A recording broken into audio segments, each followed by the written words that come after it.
Shift 2 is a follow-on from Shift 1's proposition of the true driver's experience, and we're building on that even further with the driver battle and immersing one more step inside that revolutionary cockpit cam with the helmet cam. And the helmet cam is now giving the player a view through the eyes of the race driver, and it really is in tapping into our race drivers, engaging them early and often, really refining this experience of what it feels like, sounds like, and is like inside that helmet each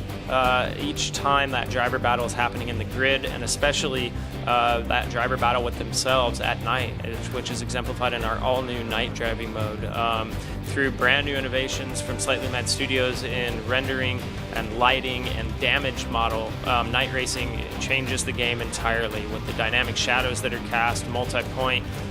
lighting sources, and especially the full damage mode supported in a full simulation mode. We're now relying heavily on collisions to keep your headlights on, and certainly following the pack to see the contours on the road, especially on the darkest parts of the back of English countrysides in Bran Hatch, or French countrysides in the back parts of Spa. That helmet cam is really playing up the visual elements of being a driver battling in the grid, but certainly through Autolog now we're playing up the social competition of competitive track-based racing, and Autolog is now Need for Speed DNA integrated in a perfect marriage with Shift 2 Unleashed. Your career progression is assisted through an all-new performance customization mechanic, and it really is the driver-level progression, which is unlocking performance attributes, performance additions to your car. Through cash rewards, you're getting enough money to afford those. You're being allowed to now do complete engine swaps, suspension, full tuning and testing and iterating and saving performance tuning for each track and each car, especially for online competition. So through the leveling up of your driver level, you're now also leveling up the capabilities of your car. And over the course of the career, you're building up cars which are specific to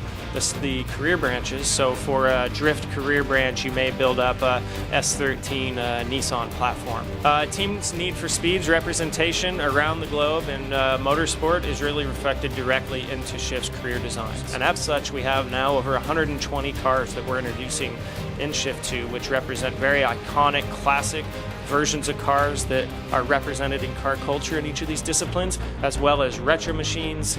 super machines, which we've become popular for, as well as GT3 and GT1 full-blown race car machines. Well, online isn't something we're talking about in detail today, but Autolog is certainly our social network for racing, and it really is an accumulation of a bunch of disparate pieces that used to be represented in other aspects. We're tying all together into one nerve center. So now, instead of having to look for leaderboards and understand who's setting records where, Autolog's now giving you a very easy way to get to that information per track, see a regional leaderboard record, or see a world leaderboard record set, even in the load screens. We're surfacing data, which is incentivizing players and inciting that social competition of online racing even further by always making the carrot, if you will, present to the player. They see who's setting the world record, they see what they have to do to beat it, and likewise, as they're setting world records, that information is being surfaced to the world via Autolog.